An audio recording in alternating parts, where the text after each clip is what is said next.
하나님 말씀입니다. 로마서 8장 14절에서 17절 말씀 교독하겠습니다. 무릇 하나님의 영으로 인도함을 받는 사람은 곧 하나님의 아들이라. 너희는 다시 무서워하는 종의 영을 받지 아니하고 양자의 영을 받았으므로 우리가 아빠 아버지라고 부르짖느니라. 성령이 친히 우리의 영과 더불어 우리가 하나님의 자녀인 것을 증언하시나니 자녀이면 또한 상속자 곧 하나님의 상속자요 그리스도와 함께한 상속자니 우리가 그와 함께 영광을 받기 위하여 고난도 함께 받아야 할 것이니라. 아멘. 다 함께 기도하겠습니다. 하나님 아버지, 은혜와 사랑을 감사합니다.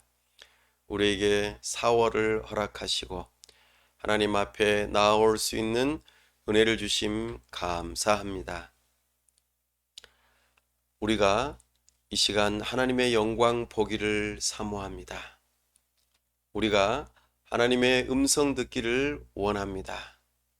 참으로 우리가 눈이 열리고 귀가 열려서 하나님을 만나 배웁기를 원하오니 성령 하나님, 이 시간 은혜 베풀어 주시옵소서. 우리를 진리 가운데로 인도하시고 진리 안에서 기뻐하고 즐거워하며 하나님을 뜨겁게 사랑하는 마음으로 충만케 하여 주옵소서.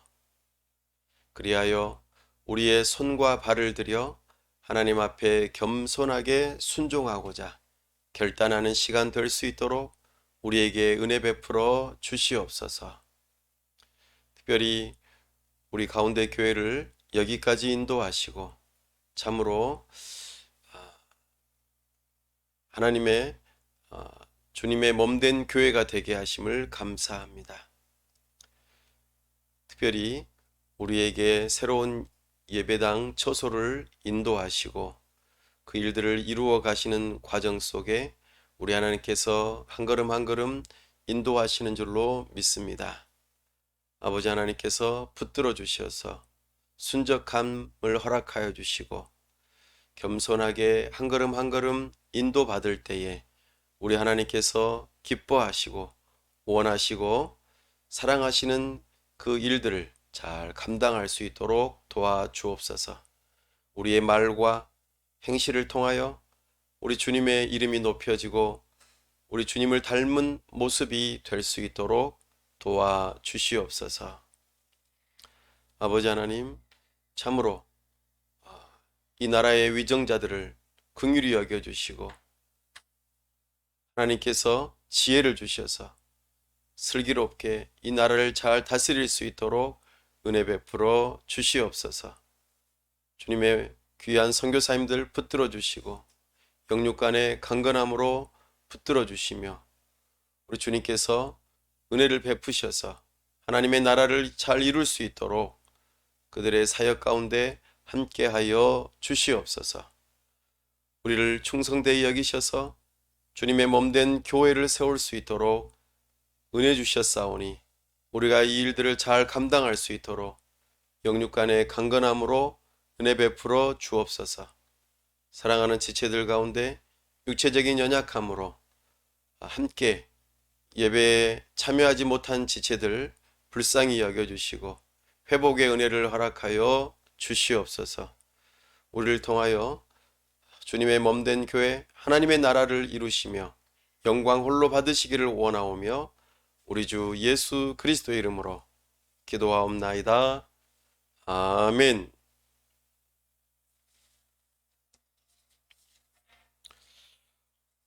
오늘은 하나님 아빠 아버지라는 제목으로 주의 말씀을 선포합니다. 잠시 우리가 그동안 로마서를 어떻게 다루었는지 한번 점검하고 요약하는 시간을 가지고 설교가 이어질 수 있기를 바랍니다. 로마서를 기록한 목적은 무엇이었습니까? 바로 복음을 들려주기 위함입니다. 복음을 들려주는 목적은 뭘까요? 결국에는 회심을 통하여 우리 모두가 다 구원이라는 선물을 받게 하기 위함입니다. 여러분들은 회심을 통하여 구원의 선물을 받으셨습니까? 이 구원의 선물을 받으면 그 안에 두 가지의 더 구체적인 선물의 내용이 나타납니다. 하나는 의인됨이요, 또 하나는 하나님의 자녀됨입니다. 죄인인데 어떻게 의인이 되는가? 본질상 진노의 자녀인데 어떻게 하나님의 자녀가 되는가? 이 놀라운 선물을 발견하고 기뻐하고 즐거워하는 것이죠. 우리에게 죄인이 의인이 되고 참으로 진노의 자녀가 하나님의 입양된 자녀로서 어떻게 되는지, 이런 부분들을 알게 해주는 내용들이 이 로마서의 주된 기록 목적입니다. 특별히 우리가 구원이라고 하는 선물을 받으려면 어떤 방법이 필요했습니까? 바로 회심이 필요했습니다. 회심이라고 하는 것은 회개와 믿음이라고 하는 두 개의 과정이 있었습니다. 회개라고 하는 것은 돌이키는 것이죠. 우리가 가던 길을 돌이켜서 하나님께로 나아오는 것을 말합니다. 로마서 1장에서 3장 그 사이에 이것을 알려주었죠. 마음속에서 어떤 특정한 우상이 있다는 것을 우리는 발견하였습니다. 우리는 그런 눈에 보이거나 눈에 보이지 않는 우상을 섬기는 일들을 통하여 참으로 멸망의 길로 가고 있었습니다. 그리고 얽매이기 쉬운 죄가 우리의 삶 가운데에 고스란히 오염된 상태로 나타나 있음을, 우리는 그런 죄를 발견하고 이제 나는 이 삶에서 돌이킬 거야, 나는 달라질 거야 라고 그렇게 바꾸는 것, 이것이 회개라고 하는 것을 들었습니다. 그렇게 회개한 사람들이 찾고 바라고 믿어야 된다라는 것을 로마서 3장과 4장에서 우리에게 알려주었습니다. 믿음이라고 하는 것은 바라보는 것입니다. 무엇을 바라볼까요? 바로 내 자신을 바라보는 것입니다. 누구 안에서요? 그리스도 안에서. 그리스도라고 하는 안경을 쓰고 내 자신을 바라보는 것입니다. 하나님의 말씀을 통하여 내 자신을 바라보는 것이죠. 내가 어떤 존재인지, 나는 죄인이었지만, 비록 진노의 자녀였지만 내가 이제 그리스도 안에서 의인이 되고 또한 하나님의 자녀가 된다는, 이것은 믿음으로만 가능하다. 이것을 우리가 로마서 3장과 4장에서 배웠습니다. 이렇게 죄인이 의인이 되는 이런 놀라운 신분의 변화가 일어났다.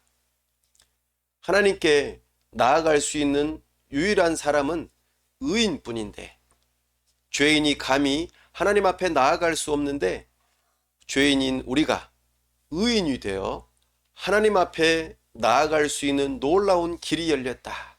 하나님과 화목하게 되었다. 이것을 로마서 5장에서 우리에게 알려주면서 우리에게 참된 소망을 갖게 해주셨습니다. 그리고 로마서 8장, 여기 우리가 지금 다루고 있는 이 본문에서는 좀 더 앞으로 더 다루겠지만, 우리가 하나님의 자녀로 입양이 되어 신분이 본질상 진노의 자녀가 아니라 하나님의 자녀로 신분이 바뀌었다는 거예요. 우리가 입양이 됐다라고 이야기를 해줍니다. 우리는 더 이상 고아가 아닙니다.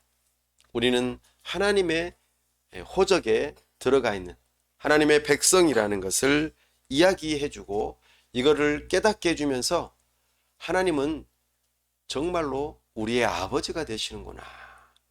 친밀함, 또 사랑스러움, 정말 하나님을 향한 뜨거운 사랑이 막 샘솟듯하게 하여서 참된 소망을 갖게 해주는 내용이 이 바로 로마서 8장의 내용입니다.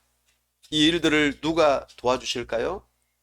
바로 지난주에 우리가 설교 들었던 것처럼 성령 하나님께서 이 일들을 도와주십니다. 이렇게 우리가 의인이 되고 하나님의 자녀가 된다는 놀라운 신분의 변화를 알려주시는 분이 성령 하나님이신데, 자꾸 너는 죄인이야, 너는 하나님의 자녀가 아니야 라고 자꾸 우리를 붙드는 걸림돌이 있다고 그랬죠. 그게 로마서 6장과 7장에서 말해주는 죄와 율법이라고 하는 이 두 가지가 우리가 의인됨의 그 신분의 변화와 하나님의 자녀됨의 이 신분의 변화를 못 믿게 하는 그런 걸림돌이 된다는 것을 알려드렸습니다. 자, 이제 본격적으로 우리가 하나님의 자녀됨에 대한 내용을 좀 더 살펴보는 시간을 가지려고 합니다. 그 일을 위해서 먼저 제가 설문조사를 하겠습니다. 여러분들 손가락으로 이제 하나씩 표현하시면 좋습니다.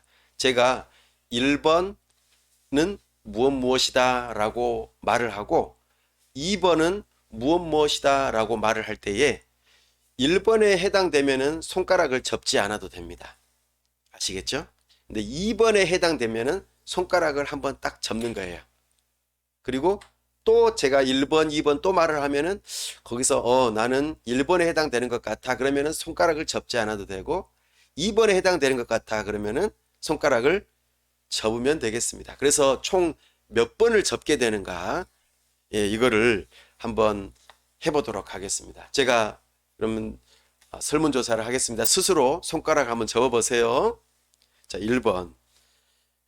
은혜란 하나님께서 나에게 더 나은 삶을 살도록 힘과 능력을 주시는 것이 은혜라고 생각한다. 여기에 해당되면은 손가락을 구부리지 않으셔도 됩니다. 그러나 2번, 은혜란 나를 변화시키시는 하나님의 힘이다. 이렇게 생각하시면 손가락을 접으시면 됩니다. 예. 접고 펴고 정하셨나요? 네. 두 번째. 자, 1번. 믿음이란 선해지기 위해서 열심히 노력하여 하나님과 다른 사람에게 받아들여지는 것이 믿음이다. 2번. 믿음이란 내가 하나님께 받아들여진 것을 매 순간 기억하는 것이다. 네, 정하셨습니까? 네, 세 번째. 자, 1번. 순종하는 것은 의무이다. 2번. 순종이라는 것은 내가 사랑하기 때문에 하는 것이다. 선택하셨습니까? 네. 또 질문합니다. 1번. 거절당할까봐 두려운 마음으로 나는 순종한다. 2번. 하나님의 사랑에 감사한 마음으로 하나님께 순종한다. 네. 이제 다섯 번째입니다. 1번. 다른 사람의 기대와 의견에 따라서 나는 살아간다. 다른 사람이 뭐라고 하는 것에 의해서 나는 행동하고 말한다는 것이죠. 2번. 하나님의 뜻이 다른 사람들의 기대와 의견보다도 나는 더 중요하다. 정하셨습니까? 네, 여섯 번째 질문입니다. 나의 실패를 숨기려고 전략을 세운다. 나는 실패한 것을 나는 숨기고 싶어. 2번. 나의 다름과 상처, 이런 실패를 열린 마음으로 인정하고 또 말하는 것이 두렵지 않다. 이렇게 생각되시면 손가락을 하나 이제 또 접으시면 됩니다. 7번째 질문입니다. 1번. 다른 사람이 나를 이해하지 못하고 신경 쓰지 않는다고 느끼고 아무도 믿을 수 없다고 나는 생각한다. 2번. 자신을 스스로 불쌍히 여기는 마음이 없다. 자, 8번째 질문입니다. 문제에 대해 절망한다. 나에게 문제가 생기면 절망한다. 고난에 대해서 하나님께서 나에게 안갚음하시는 거 아니야? 내가 전에 잘못한 것 때문에 하나님께서 벌 주시는 거 아니야? 이런 생각이 든다. 그래서 막 괴롭고 죄책감이 느껴진다. 2번. 여러 가지 나에게 오는 문제는 아버지가 주시는 사랑의 교훈이고 훈육이다. 교훈을 배우고 인내심을 발휘하면서 견뎌야겠다. 자, 마지막으로 9번째 질문입니다. 1번. 나는 회개하는 데 인색하다. 내가 실패한 것을 인정하는 것은 나를 망가뜨리는 것이기 때문에 성가신 일로 나는 잘하려고 하지 않는다. 2번. 실패를 인정하는 것은 하나님의 사랑을 새롭게 생각나게 하기 때문에 나는 회개를 빨리 한다. 어떻습니까? 제가 9가지의 질문을 드렸는데요. 한번 스스로 평가해 보십시오. 만약에 점수를 쭉 주면서 10점에 가까우신 분이 계시다면 이런 사람들은 하나님의 자녀로서의 마음과 또 삶이 있는 사람입니다. 그러나 반대로 0점에 가까운 사람들은 종의 마음과 삶을 사는 사람입니다. 방금 제가 이렇게 설문했던 거는 죄의 종으로서의 마음과 삶, 하나님의 자녀로서의 마음과 삶을 비교하는 질문들이었습니다. 자, 여러분의 마음을 살펴보셨습니까? 누군가에게 말하지는 못해도 얼른 말하지는 못해도 이제 내 자신의 마음을 살펴보고 혹시라도 0점에 가까운 사람이 계시거나 아니면 4점이나 5점 그 중간쯤에 계신 분들이 있다면 이제 여러분들에게는 그 고비를 넘어서서 9점, 10점으로 갈 수 있는 길이 열릴 수 있기를 바랍니다.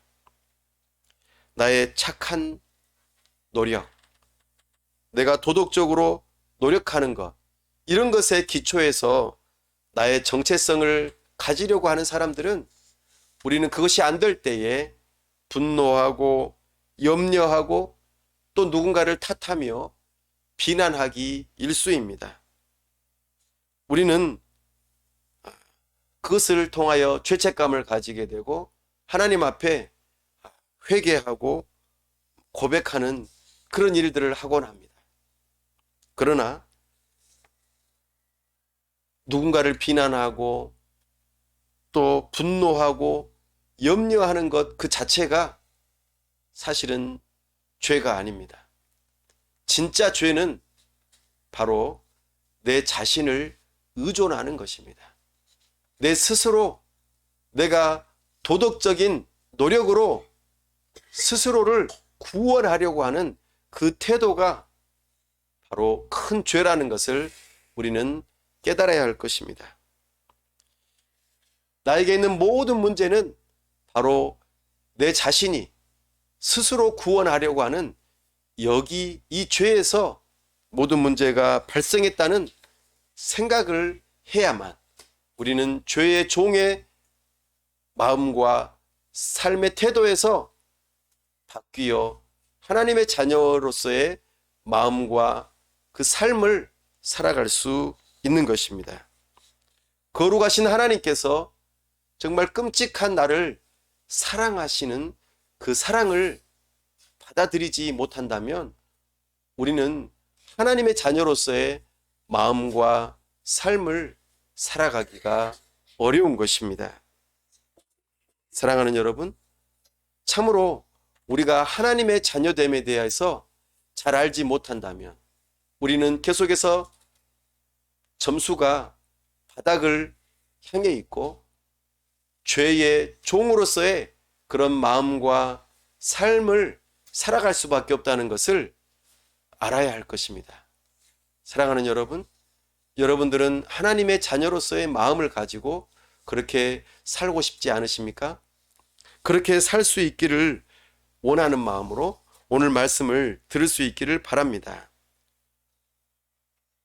특별히 성령 하나님께서 우리 하나님의 자녀를 그렇게 살 수 있도록 인도해 주신다고 오늘 말씀하십니다. 한번 읽어볼까요? 로마서 8장 14절 말씀입니다. 시작. 무릇 하나님의 영으로 인도함을 받는 사람은 곧 하나님의 아들이라. 아멘. 성령 하나님의 인도함을 받는 사람이 누구라고 말합니까? 하나님의 아들, 하나님의 딸, 하나님의 자녀라고 말합니다. 성령 하나님께서는 하나님의 자녀들을 인도해 주세요. 여기서 성령의 인도를 받는다는 것은 어떤 의미인가? 바로 하나님의 말씀인 성경을 근거로 살아간다는 것을 의미합니다. 뭔가 오늘 느낌이 싸해. 오늘 느낌이 굉장히 좋은 걸, 오늘 뭔가 좋은 일이 생길 것 같은 기분이야. 이런 식으로 생각하면서 성령의 인도를 받는 것이 아닙니다. 오늘 하루 성령의 인도를 받는다는 것은 바로 하나님의 말씀을 읽고 묵상하면서 하나님께서 어떤 분이시고 하나님께서 우리를 향하여 원하시는 삶이 무엇인지를 밝히 알고 거기에 순종하는 삶이 바로 성령의 인도를 받는 삶인 것이죠. 그러니까 하나님의 자녀들은 성령의 인도를 받는 것입니다. 앞선 로마서 8장 13절 말씀에서 성령으로서 몸의 행실을 죽인다는 표현의 다른 표현이 바로 성령의 인도를 받는다는 것입니다. 내가 세상을 살아가면서 내가 얻은 지식, 그리고 내가 느끼는 감정, 그리고 그동안 해왔던 경험의 근거에서 살아가는 것이 아니라 성령 하나님의 인도하심을 따라 살아가는 것, 이것이 바로 하나님의 자녀의 중요한 특징입니다. 나 중심에서 누구 중심으로 바뀌는 것일까요? 바로 하나님 중심으로 바뀌는 것입니다. 하나님께서는 무엇을 원하실까? 하나님께서 어떤 것을 기뻐하실까? 이렇게 생각하는 것, 그리고 그분의 뜻을 밝히 알고 선하시고 기뻐하시고 온전하신 뜻이 무엇인지를 분별하면서 우리 자신을 그 뜻 앞에 겸손하게 내어놓는 것, 이것이 바로 하나님의 자녀요 성령의 인도함을 받는 모습임을 알게 하십니다. 갈라디아서 5장 18절에서 23절 말씀을 보면은 그 부분을 정확하게 알 수 있습니다. 제가 읽어드리겠습니다. 너희가 만일 성령의 인도하시는 바가 되면 율법 아래에 있지 아니하리라.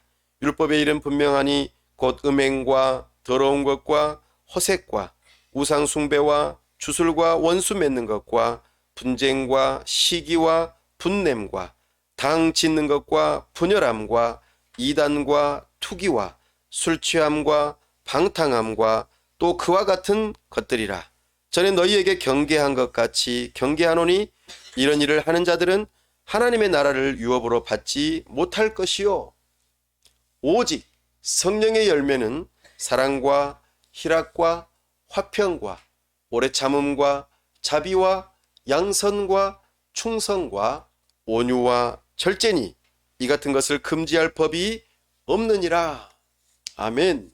바로 이것이 성령의 인도하심을 받는 하나님의 자녀들의 특징이요 하나님 중심의 삶으로 살아갈 때에 맺게 되는 열매임을 우리로 하여금 알게 하십니다. 어떻게 이런 일이 가능할까요? 바로 성령 하나님께서 사람들을 그리스도와 믿음으로 연합되게 하셔서 하나님의 자녀가 되게 하십니다. 하나님 아버지 이렇게 표현할 때에 우리가 하나님 아버지라고 말할 수 있는 첫 번째 근거는 하나님께서 온 세상을 다 지으셨기 때문입니다. 하나님께서 창조주로서 우리를 지으셨기 때문에 우리는 하나님을 아버지라고 부를 수 있습니다. 그러나 이 자연적인 하나님 아버지가 온전하게 되지 못하는 이유가 있습니다. 바로 죄 때문입니다.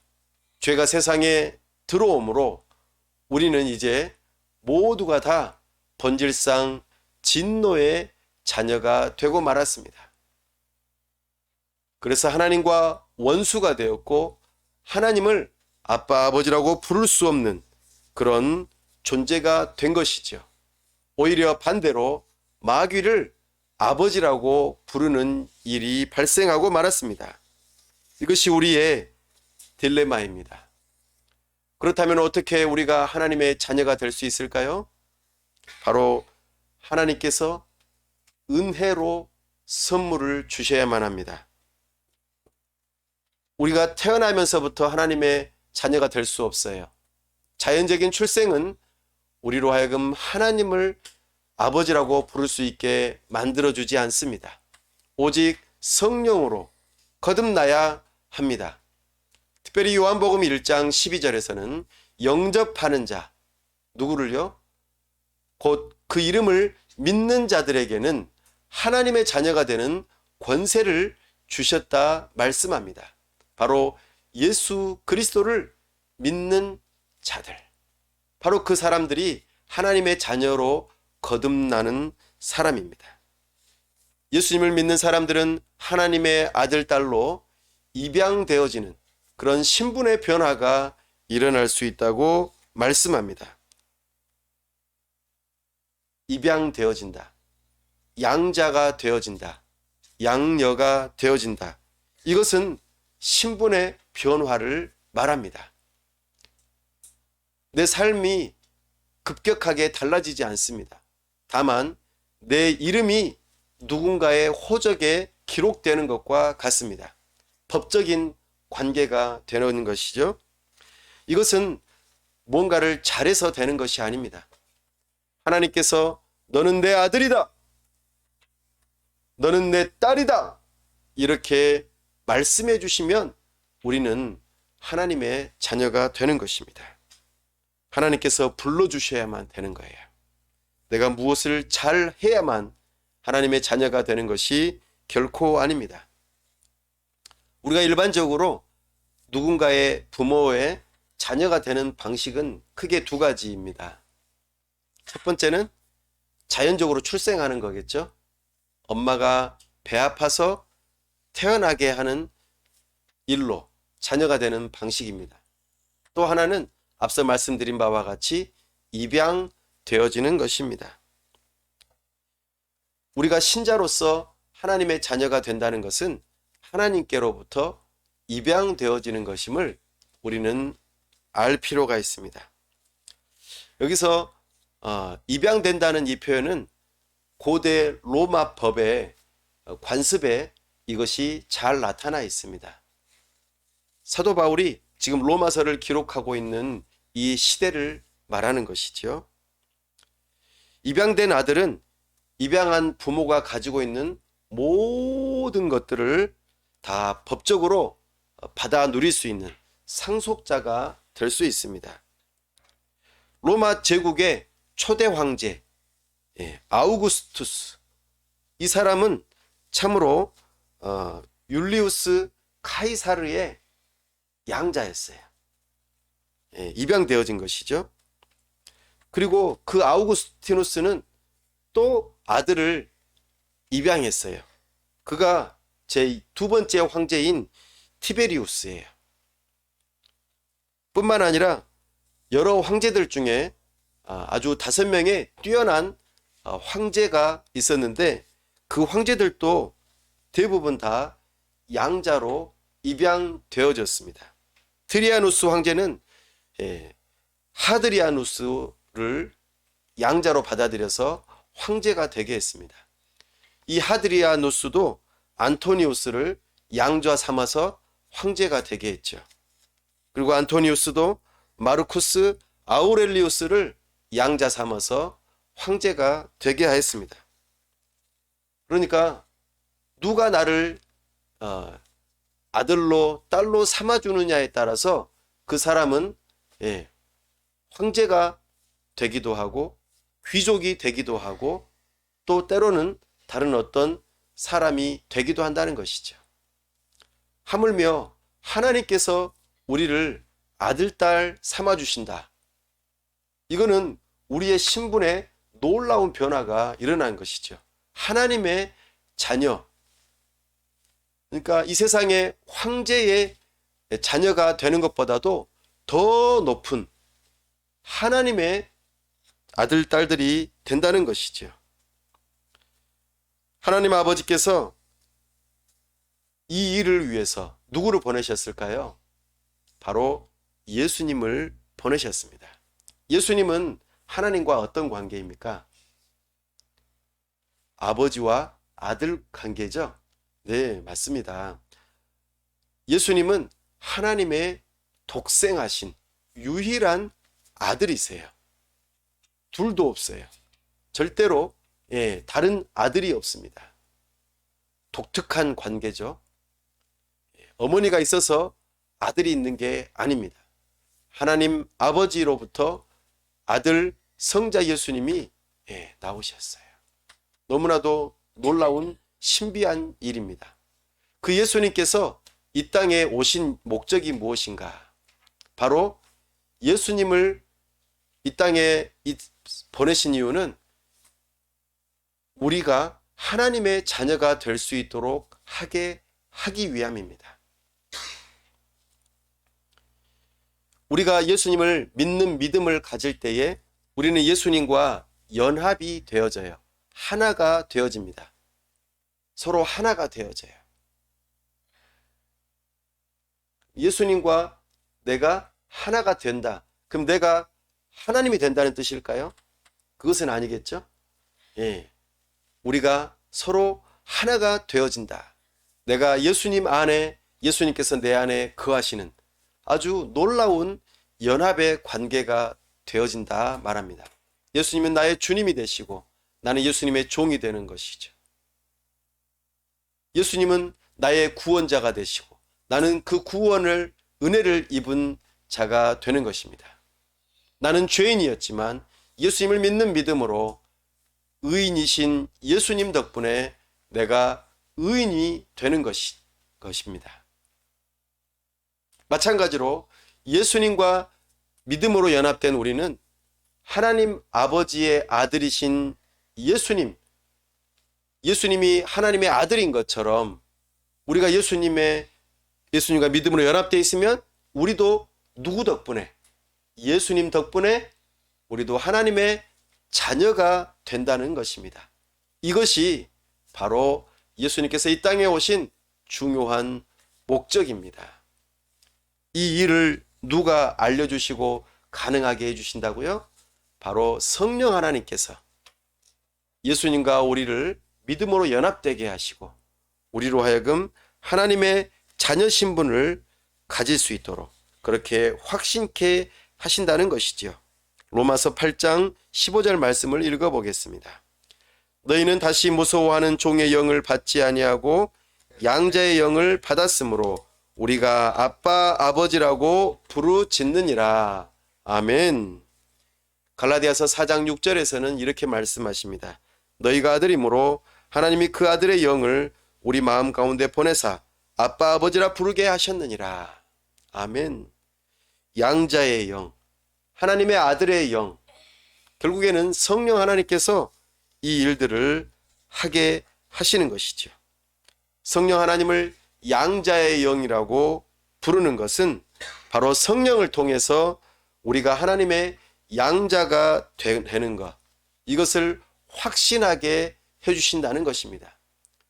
성령님은 하나님이시잖아요.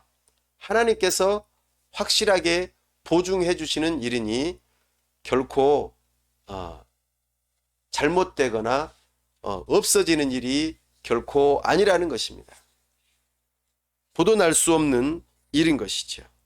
성령 하나님께서는 우리의 마음에 찾아오셔서 우리로 하여금 하나님을 누구라고 부르게 하신다고요? 아빠, 아버지라고 부르게 하신다는 것입니다. 참으로 놀라운 일입니다. 우리는 이 성령 하나님 덕분에 하나님을 아빠, 아버지라고 부르면서 이 관계가 얼마나 놀라운 관계인지를 알려주세요.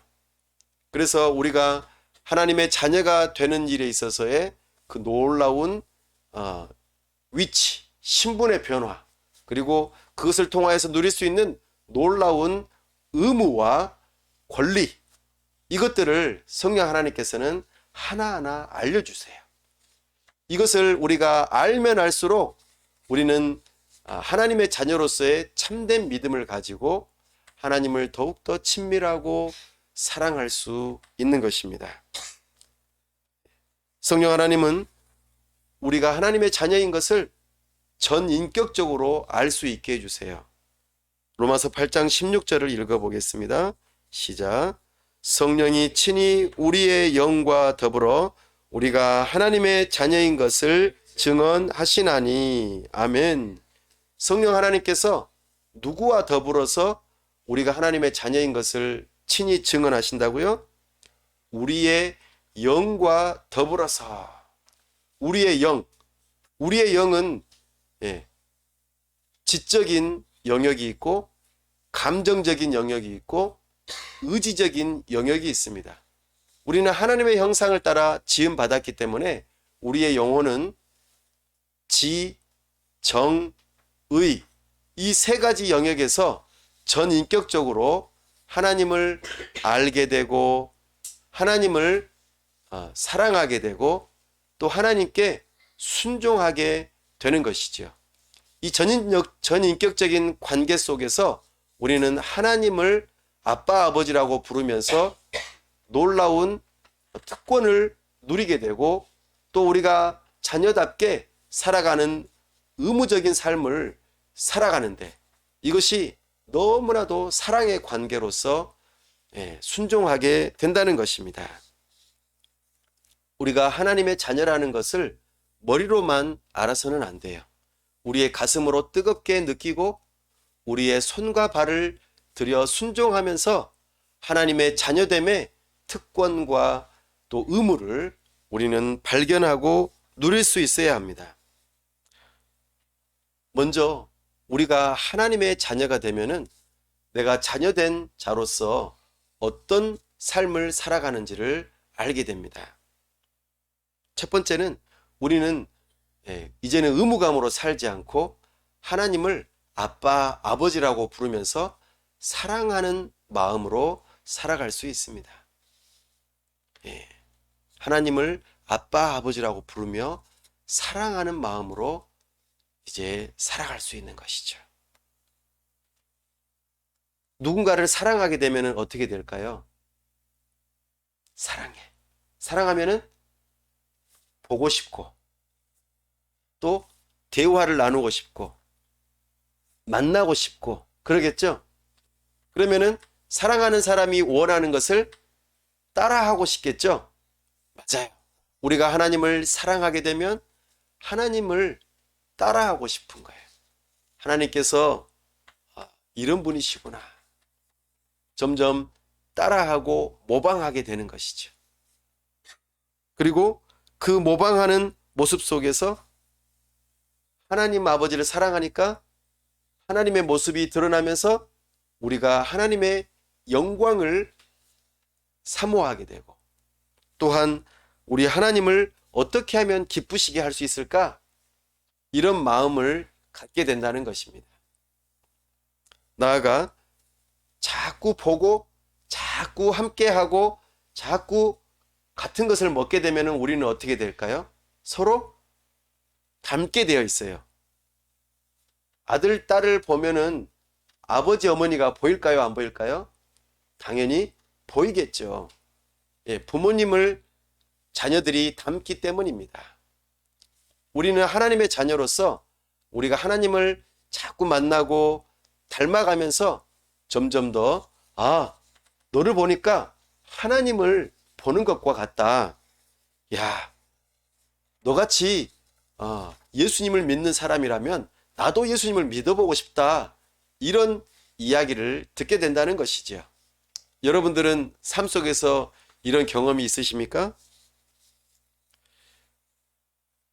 그래서 이제는 하나님께서 이것 해라, 저것 해라 이렇게 할 때에 어쩔 수 없이 하기 싫은데 하는 것이 아니라 사랑하기 때문에 네 라고 대답하면서 하나님의 뜻을 기쁜 마음으로 순종하게 된다는 것이죠.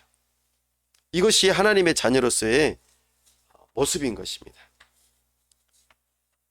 그런데 하나님의 그 법을 지키지 않으면 어떻게 돼요? 이제는 너 내가 이렇게 살라고 그랬는데 너 그렇게 안 살았으니까 안 되겠다. 아버지와 아들 사이의 관계를 끊자. 이러실까요? 그러지는 않겠죠? 예, 관계는 끊어지지 않습니다. 다만 뭐가 안 될까요? 교제가 안 되겠죠? 관계가 끊어지는 건 아니에요. 그러나 교제가 안 되겠죠. 서로 말이 안 통하고 자꾸 안 만나게 되고 말을 듣지 않으면 어떻게 됩니까? 불편한 관계가 되잖아요. 그렇죠? 관계가 끊어지지는 않지만 교제가 안 돼요.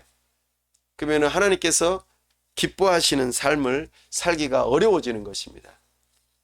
우리는 여기에서 돌이켜야 되는 것이죠. 뿐만 아니라 우리는 하나님을 아빠, 아버지라고 부를 때에 하나님께서 나의 아버지가 되시니까 아버지는 자식들의 필요를 채워줄까요? 안 채워줄까요? 아들이 달걀을 먹고 싶다는데 전갈을 줄 사람이 있을까요? 뱀을 줄 사람이 있을까요? 아니죠. 하나님께서는 우리의 아버지가 되시니까 염려하지 말래요. 우리의 필요가 무엇인지를 다 아신대요. 고아는 어떨까요? 고아는 내가 내 삶을 책임져야 되기 때문에 고민해야 돼요. 그리고 열심히 노력해야 돼요. 그러나 자녀들은 노력하지 않아도 돼요.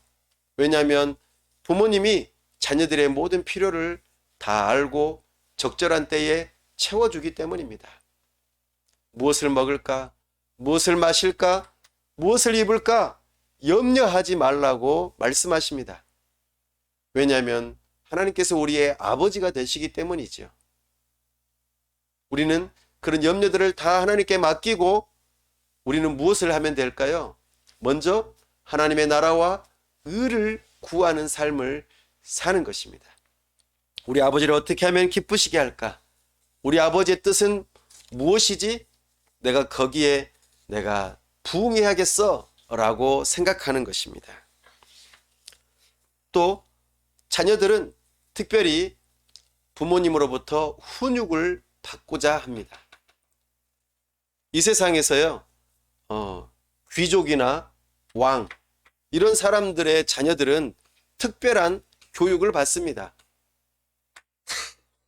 가정마다 부모님에 따라서 특별한 훈육을 받게 되어 있어요.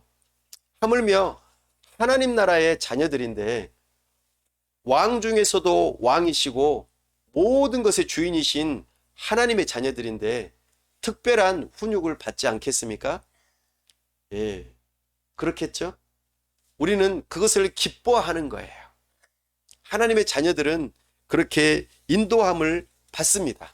이 일을 누가 해주신다고요? 성령 하나님께서 우리의 영과 더불어 이런 일들을 하게 하시는 거예요. 그때 우리는 많은 특권들을 정말 누릴 수 있는 것입니다. 정말 내가 노력해서 뭔가를 하나님께 인정받으려고 하는 것이 아니라 이미 나는 하나님께로부터 인정받았고 하나님의 자녀이기 때문에 그렇게 살아가는 것이죠. 그러니까 하나님의 자녀들이 정말 안정적인 마음을 갖는 것은 당연한 일이에요. 물론 우리의 인생 가운데 부모님이 여러 가지 이유로 안 계실 수도 있어요. 참으로 슬픈 일이죠. 그런 가정들 안에서 자녀들이 어떤 아이들은 우울증에 걸리기도 하고 어떤 아이들은 산만하기도 하고 어떤 아이들은 막 미성숙해요. 배우지 못해서 그럴 수도 있습니다. 그러나 그럴지라도 그들이 하나님의 자녀라는 그런 믿음과 그 안에서 확신을 가지게 된다면 하나님 나라의 자녀들이니까 절대적인 안정감과 안전을 느낄 수 있어요. 그리고 삐뚤어지지 않고 하나님의 자녀답게 건강하게 자라갈 수 있습니다. 비록 육신의 부모가 계시지 않고 연약하고 또 잘못된 모습으로 나에게 학대하고 여러 가지 모습으로 나를 불편하게 할 수 있을지 모르겠지만 진정으로 하나님을 아빠 아버지로 모시는 사람들은 절대적인 안정감을 가질 수 있습니다. 여러분들은 그런 안정감을 받아 누리고 계십니까? 오늘 성령 하나님께서 우리를 향해서 하나님께 부르짖는 그 일들을 할 수 있도록 도와주시겠다고 하셨어요. 부르짖는다. 부르짖는 것은 조용히 말하는 것인가요? 아니죠. 소리를 내서 말하는 거예요. 다 들리도록. 우리가 저 앞에 아빠가 보이면 어떻게 할까요? 큰 소리로 아빠! 하고 부르면서 달려가서 안길 것입니다. 마찬가지예요. 우리가 하나님을 아빠 아버지라고 부른다면 하나님 앞에 소리를 부르짖으면서 기도할 수 있는 거예요. 특별히 아버지라는 단어와 아빠라는 단어는 어감이 좀 다르죠. 아빠라는 단어가 좀 더 친근감이 있고 또 편하게 말을 할 수 있는 관계처럼 여겨집니다. 성령 하나님께서 우리가 하나님을 아빠 아버지라고 부를 수 있게 해주신대요. 저 하늘 높이 영광스럽고 거룩한 전지전능하신 그 하나님 아버지이기도 하시지만 하나님 이렇게만 불러도 오냐 하고 바로 내 앞에서 뭐 해줄까? 뭘 도와줄까? 오냐? 라고 아주 친근하게 대답하시는 그런 하나님이 바로 우리의 아버지요 아빠가 되신다고 우리에게 말씀하십니다. 그렇기 때문에 우리는 기도할 수 있는 것입니다. 마치 동냥하듯이 하나님 저 이거 좀 해주시면 안 될까요? 라고 기도하는 것이 아닙니다. 아들이 아버지께 당당하게 요구하는 것처럼 물론 우리 육신의 아버지는 다 들어주지 못할 수도 있죠. 그러나 우리 하나님 아버지는 전능하시잖아요. 그러니까 담대하게 구할 수 있죠. 근데 우리 하나님께서는 어떻게 구하라고 하셨습니까? 아버지의 뜻대로 구하라고 하셨어요. 아버지의 뜻대로 성경에서 말하는 약속하는 바대로 무엇이든지 담대하게 예수님의 이름으로 구하면 반드시 내가 시행하겠다고 약속하셨어요. 그분이 우리 아버지세요. 우리의 아빠입니다. 기도, 이것은 아들의 특권입니다. 하나님과 대화하는 것이죠. 우리는 하나님께서 주시는 그 놀라운 친밀함, 이 사랑스러움, 이것을 하나님 아빠 아버지라고 부르면서 경험할 수 있는 것입니다. 뿐만 아니라 저만 하나님의 자녀일까요? 여러분들도 하나님의 자녀가 될 것입니다. 그렇다면 우리는 서로 형제요 자매인 것이죠. 가족 관계입니다. 그렇다면 우리는 서로를 용납하고 용서하고 서로를 돌아보아 사랑과 선행을 격려하는 그런 가족 공동체로 부름받았다라는 것. 이것이 우리의 특권입니다. 나는 다 필요 없어. 나는 우리 가족들과의 삶 속에서 너무나 힘들었기 때문에 나는 혼자 살 거야. 나는 다른 공동체 필요 없어. 이렇게 생각하는 사람이 있을지 모르겠습니다. 그것은 너무나 외로운 일입니다. 하나님께서는 삼위일체 하나님이세요. 하나님께서도 한 하나님이시지만 삼위로 계십니다. 서로 사랑하고 함께 하십니다. 하나님께서는 아담 혼자 지으시고 아담이 혼자 있는 것이 좋지 않다라고 말씀하셨어요. 나 혼자 신앙생활 하겠어. 나는 다 필요 없어. 나는 혼자 살 거야. 이렇게 생각하면은 안 됩니다. 우리는 하나님의 자녀로서 서로 함께 더불어 살아가는 삶을 살아가도록 우리에게 특별한 권리를 주셨어요. 그리고 마지막으로 하나 더. 우리가 하나님의 자녀됨에 있어서 놀라운 특권 하나는 17절에 또 이야기되어집니다. 우리 17절 말씀 우리 함께 한번 읽어볼까요? 시작. 자녀이면 또한 상속자 곧 하나님의 상속자요 그리스도와 함께한 상속자니 우리가 그와 함께 영광을 받기 위하여 고난도 함께 받아야 할 것이니라. 아멘. 네. 자녀들은요, 부모님으로부터 유산을 물려받을 수 있어요. 황제가 황제의 자리를 물려주는 것처럼 하나님께서 하나님의 자녀된 우리를 향하여 물려주시는 것이 있다고 말씀하십니다. 그런데요, 중요한 것 한 가지. 상속자인 것은 맞는데 상속을 받을 때가 있어요. 보통 우리가 입양되어진 자녀들이 상속받는 것, 그때는 언제냐면 부모님이 돌아가실 때예요. 그러면 우리가 하나님의 자녀로서 상속받는 그때는 언제일까요? 물론 지금도 우리가 많은 것들을 받아 누리지만 궁극적으로 우리 예수님 다시 오시는 그날, 영광스럽게 변화되어지는 그날이 바로 하나님께서 우리에게 주시는 모든 것을 받아 누리는 그 날이 될 것입니다. 특별히 영원한 생명, 영원한 천국, 영원한 기쁨, 모든 것들을 우리는 그때 받아 누리게 될 것입니다. 이것이 하나님께서 약속하신 영광스러운 상속입니다. 놀랍지 않습니까? 우리 하나님께서는 우리에게 이런 약속을 해주셨어요.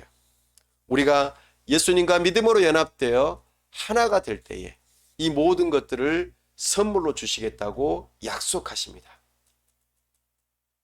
영접하는 자, 곧 그 이름을 믿는 자들에게는 하나님의 자녀가 되는 모든 권세를 주셨고 그 하나님의 자녀는 바로 영원한 생명을 받아 누리는 것이지요. 바로 우리 예수님께서 그 일들을 지금 모범으로 보여주셨어요. 그래서 예수님은 우리의 주님이기도 하시지만 우리의 형님이 되기도 하십니다. 놀라운 표현이죠. 우리의 형님도 되신대요. 너무나 아름다운 표현입니다. 성령 하나님을 그렇게 성령 하나님께서 이런 하나님의 자녀된 믿음을 주시는 자들에게 주시는 놀라운 특권입니다. 근데 또 한 가지 여기서 말하는 바가 중요한 게 한 가지 있습니다. 바로 하나님께서 예수님에게 주신 그 고난도 우리가 함께 받아 누리게 된대요. 이것이 오늘의 핵심입니다. 사랑하는 여러분, 하나님의 자녀는 고난이 있을까요? 없을까요? 당연히 있습니다. 오늘 우리가 방금 17절 말씀에서 읽었던 바와 같이 그와 함께 영광도 받겠지만 그와 함께 고난도 받는다고 말합니다. 현재 이 세상에서 고난, 고통과 아무런 상관없이 살아가는 사람은 단 한 사람도 없어요. 왜 그럴까요?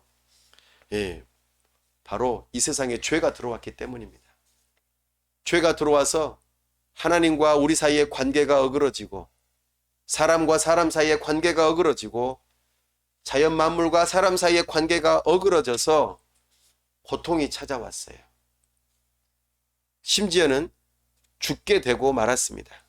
이것이 우리에게 있어서는 가장 큰 고통이요 고난일 것입니다.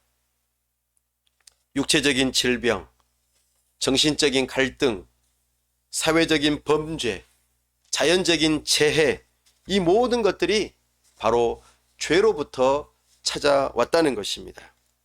인간의 범죄와 타락 이후 이 죄악된 세상에서 고난받고 고통받고 결국에 죽게 되는 것, 이것은 우리 모든 사람에게 주어진 것입니다. 이 고통이 그런데 예고하고 옵니까? 갑자기 찾아와요. 또 수시로 찾아와요. 이 불청객을 우리는 어떻게 받아들여야 할까요? 사람들은 이 고난이 찾아올 때에 크게 두 가지 반응을 보입니다. 첫 번째는 체념입니다. 야, 세월이 약이야. 견뎌. 시간이 지나면 고통도 다 잊어질 거야. 팔자소관인데 어떻게 하겠어. 그냥 살자. 이렇게 체념하는 사람들이 있습니다. 두 번째로는 도피하는 유형이 있습니다. 나는 이걸 도저히 감당할 수 없어. 그러니 나 이걸 잊어버리고 도망갈 거야 하면서 술을 마시고 또는 다른 즐거운 재미있는 놀거리를 찾아서 오락을 하거나 게임을 하거나 또는 어떤 레포츠를 하거나 어떤 중독 현상으로 막 거기에 빠져들면서 나에게 찾아온 이 고통을 애써서 외면하려고 하고 도망가려고 하는 그런 모습을 보이기도 합니다. 그러나 이것이 고통을 해결해 줍니까? 아니요. 해결해 주지 않아요. 아무리 강력한 마약을 먹고 거기에서 환상 속에 살지라도 오히려 그것이 나의 몸을 망가뜨리고 우리를 죽음으로 이끌어간다는 것을 우리는 부인하지 못합니다. 그럼 그리스도인들은 어떻게 하죠? 그리스도인들도 고통이 오잖아요. 근데 그리스도인들은요, 그냥 그리스도인이 아닌 사람들보다도 고통이 2배예요. 방금 말씀드렸던 모든 삶의 고통이 찾아오기도 찾아오지만 예수님을 믿는 것 때문에 고통받는 사람도 있어요. 너 예수님 믿지 마. 예수님 믿으려면 너 집에 나가. 너 감옥에 들어가. 너 죽일 거야 하면서 예수님 믿는 것 때문에 고통받는 것도 2배로 있다고 우리에게 가르쳐 줍니다. 이건 아주 특별한 고난이죠. 사랑하는 여러분, 교회력으로 이번 한 주간이 고난 주간이에요. 예수님의 죽으심을, 고난당하심을 기억하는 한 주간입니다. 우리 그리스도인은 이런 고난을 어떻게 대처해야 할까요? 우리는 일단 도망가지 말아야 합니다. 체념하지도 말아야 합니다. 오히려 고난의 현장 속으로 들어가야 합니다. 이것을 현실로 받아들일 뿐만 아니라 이 고난 속에 하나님의 뜻이 무엇인지를 발견하고자 애써야 합니다. 왜냐하면 그리스도와 연합된 우리는 그리스도의 고난을 우리도 동일하게 받기 때문입니다.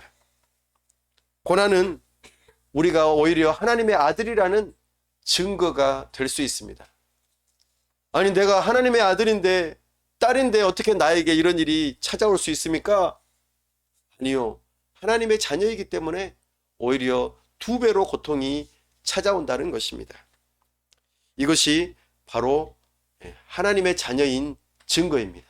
성령 하나님께서 우리를 그렇게 이끌어 가셔요. 이 고난을 통해서 우리는 성령 하나님께서 사실 우리를 빚어 가시는 거예요. 우리의 죄악된 삶 속에서의 나쁜 습관, 그리고 나쁜 생각, 그리고 여러 가지 잘못된 일들을 막고 우리를 바꾸려고 하시는 그 일들 가운데에 이 고난이라고 하는 것이 찾아온다는 것입니다.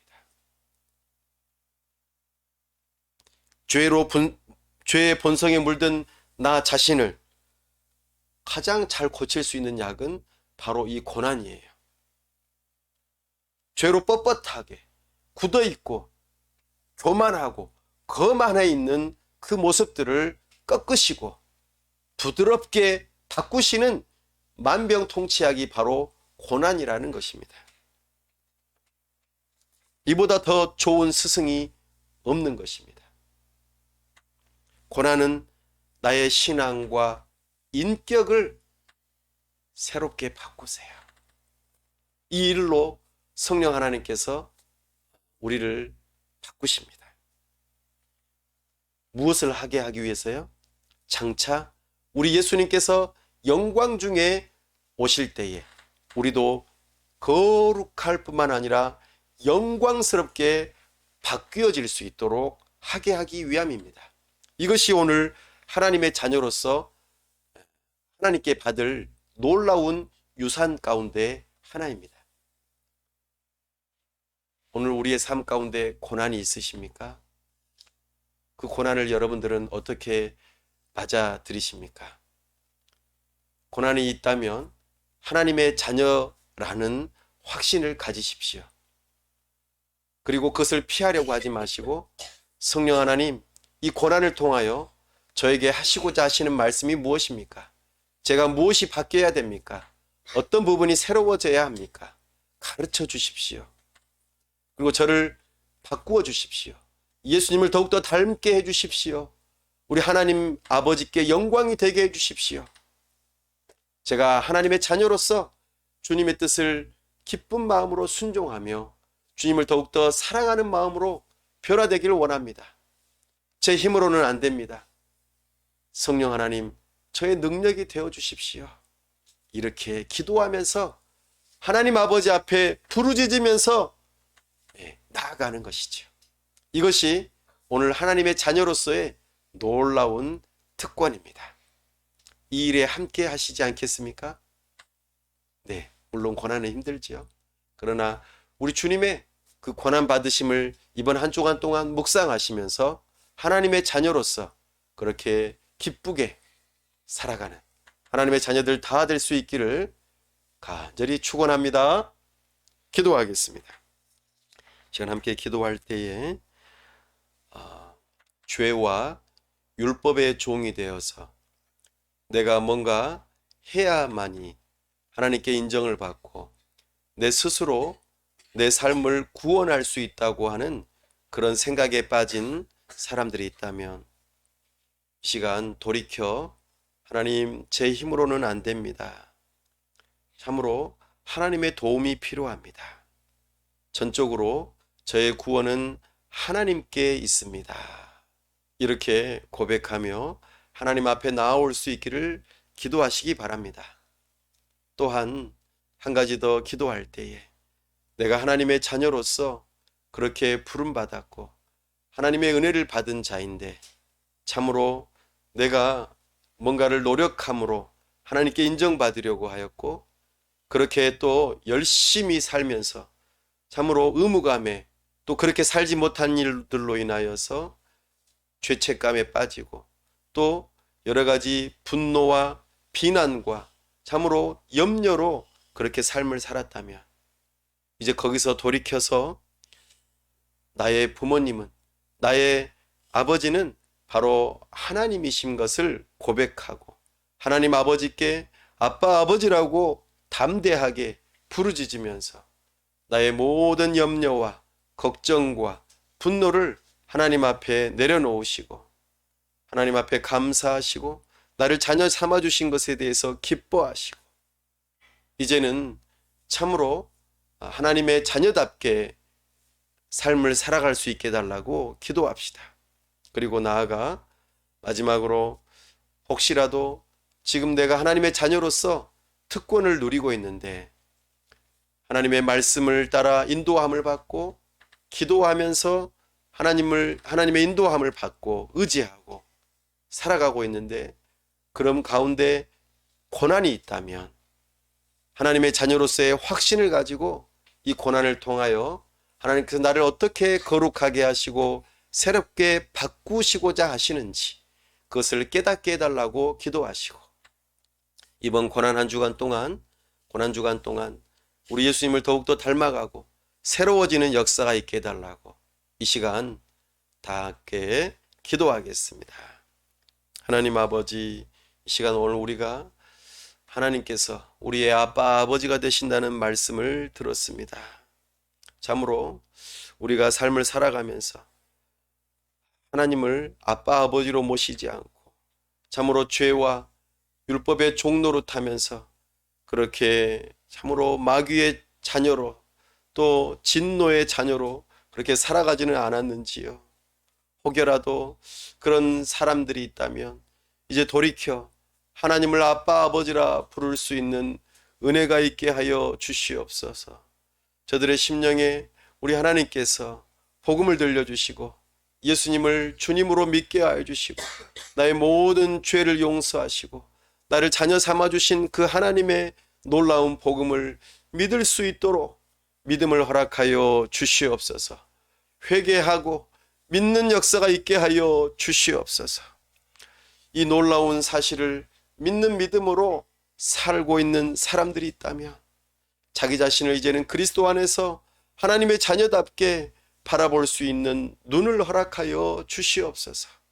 참으로 나의 삶 가운데 죄책감에 빠져서 나의 열심으로 하나님을 만족해 하려고 하였고 내가 노력함으로 하나님의 자녀로서 인정받으려고 했다면 이제는 그 삶에서 돌이켜서 내가 아무것도 하지 않아도 내가 실수하여도 내가 연약하여도 내가 부족하여도 하나님께서는 예수님 때문에 나를 자녀 삼으시고 나를 참으로 자식으로 여기시고 절대로 그 관계를 끊지 않겠다고 하셨던 그 약속을 붙들고 안심하게 하여 주시고 참으로 안정감을 가지고 참으로 주님을 찬송하고 감사하고 기뻐하는 삶을 살아가며 우리 하나님의 말씀을 따라 인도함을 받고 하나님께 모든 필요를 간구하는 기도의 삶을 살 수 있도록 도와주시옵소서.